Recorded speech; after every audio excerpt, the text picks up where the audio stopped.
Un matin, ta voisine morte depuis 3 jours frappe à ta porte. Elle te sourit, elle se souvient de ton prénom, elle veut récupérer son chat. Tu fais quoi? Bienvenue dans Revival, la série de sci-fi qui débarque en cette belle année 2025 et qui te pose la question que personne ne veut se poser. Si les morts reviennent, qui décide s'ils ont encore leur place? Reste jusqu'au bout parce que je vais te raconter pourquoi cette série va te faire retourner la tête sans te faire sursauter une seule fois. Nous sommes à Ozo, dans le Wisconsin. C'est une petite ville tranquille et un jour, sans prévenir, des gens morts se relèvent. Pas des zombies qui bavent, des gens normaux. Ils parlent, ils se souviennent de tout, ils reconnaissent leur famille. Leur seul truc bizarre, ils régénèrent leurs blessures à une vitesse de dingue. Le monde panique, le CDC américain débarque avec ses protocoles, les églises crient au miracle ou au blasphème sur les jours, et au milieu de ce bordel, tu as Dana Cypress, la flic et mère solo, qui doit enquêter sur un meurtre. Sauf que Dana a un problème personnel énorme. Sa petite sœur, M, qui est revenue d'entre les morts. Elle la serre dans ses bras le matin et le soir, elle se demande si c'est vraiment elle. Bon, tu vois le dilemme? Alors, voilà la question qui va te tenir en haleine pendant tout l'épisode. Si quelqu'un que tu aimes revient changer, même à 1%, tu fais quoi? On appelle ça le Revival Day. Un matin, boum, des morts qui se lèvent, personne ne comprend pourquoi, personne ne sait comment. Ozo devient l'épicentre mondial de ce phénomène. Les Revivers, c'est comme ça qu'on les appelle, se comportent normalement. Ils ont faim, ils ont froid, ils veulent rentrer chez eux.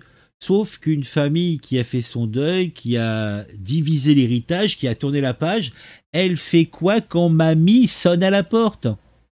Et là, la série devient brillante parce qu'elle ne te donne pas de réponse. Elle te montre une ville qui se déchire. Les autorités ne savent plus quelle loi appliquer, les médecins ne comprennent rien à cette régénération, les pasteurs montent au créneau, miracle divin ou punition divine. Dana, elle a pas le temps de philosopher, elle a un meurtre sur les bras, un vrai, commis juste après le Revival's Day. Et tous les habitants, vivants comme revenus, deviennent suspects. Comment tu mènes une enquête quand la mort elle-même ne veut plus rien dire? Tu veux savoir le pire? Sa petite sœur M, revenue en douce, est souriante, exactement comme avant. Mais Dana, elle est flic, elle capte des trucs, des silences trop longs, des regards qui glissent. Alors elle se pose la question interdite. Est-ce que c'est vraiment sa petite sœur? Est-ce que c'est vraiment M? Bon, on va causer un peu casting parce que sans eux, la série s'effondre. Tu as Mélanie Scrofano qui joue Dana. Si tu as vu la série Winona Earp, j'avais fait une review dessus, tu la connais déjà. Ici, elle est encore plus intense.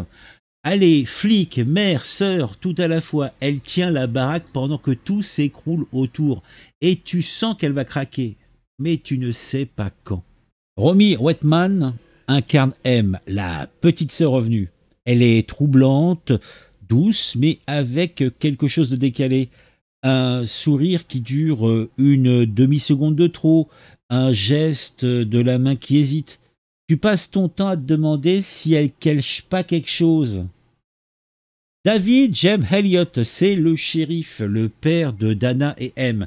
Il veut protéger sa ville, mais il doute parce qu'un père qui récupère sa fille morte, c'est logique qu'il va se poser quelques questions.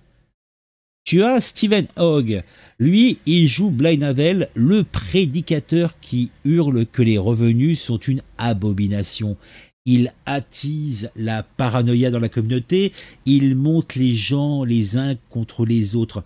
C'est le personnage que tu vas aimer détester et qui va te faire flipper parce qu'il dit des trucs qui te font réfléchir. La réalisation de son côté joue sur le malaise. Des chants dans la brume, des lumières froides, des plans qui s'éternisent. Bon, pas de scènes qui te font bondir, pas de musique qui hurle, juste du silence qui pèse, du genre Fargo pour ceux qui connaissent cette série, mais sans le côté ironique. C'est grave, c'est lent, c'est oppressant. Tu sens que chaque scène cache quelque chose, et c'est exactement ce qu'on veut dans un beau thriller. Alors, pourquoi Revivals fonctionne? Simplement parce qu'elle ne te donne pas de réponse facile. Les Revivers ne sont pas des monstres, ils ne te mordent pas, ils ne grognent pas, ils sont juste là. Et ça, c'est 1000 fois plus flippant qu'un zombie qui court. Parce que tu dois décider, tu le traites comme des humains, qu'est-ce que tu fais? Comme des miracles? Comme des menaces? Que faire? Comment tu les gères? La série te balance des dilemmes impossibles à chaque épisode. Un revenu qui a commis un crime avant sa mort, tu le juges? Un médecin qui découvre que les revenus régénèrent, il fait quoi avec cette info?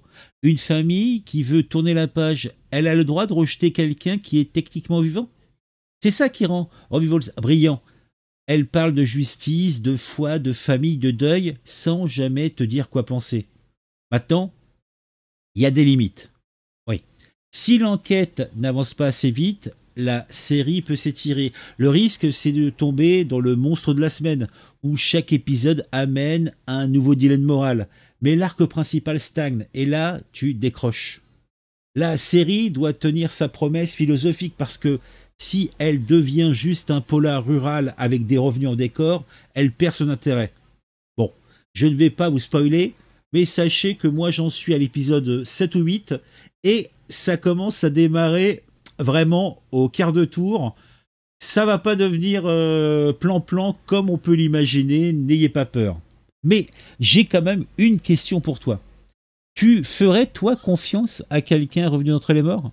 Même si c'est ton frère, ta mère, ton meilleur pote? Tu dis oui tout de suite ou t'attends de voir? Revivals est sorti, je crois, sur Sci-Fi entre juin et juillet aux États-Unis et sur CTV-CSFI au Canada. En France, tu as plusieurs opérateurs qui te proposent les épisodes gratuitement. Au début, c'est le premier épisode pour accrocher. Et crois-moi, ils savent ce qu'il faut.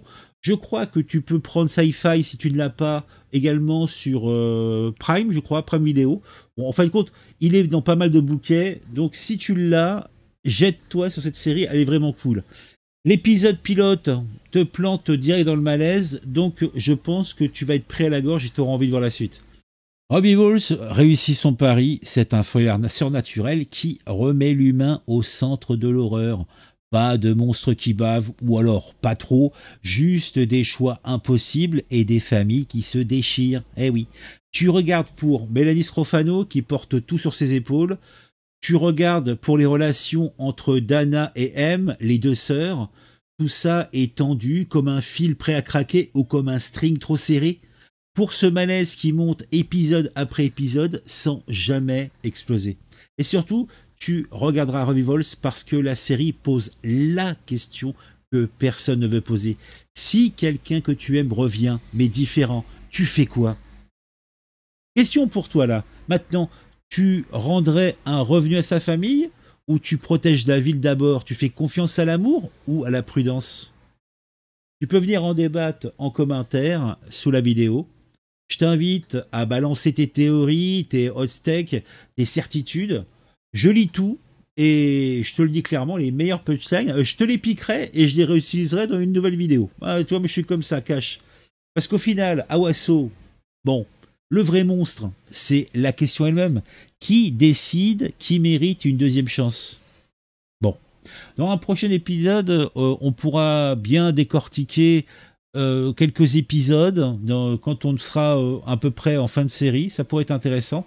Bon, en tout cas, si vous avez été intéressé par cette série, je vous invite à vous laisser tenter parce qu'elle vaut, je pense, le déplacement.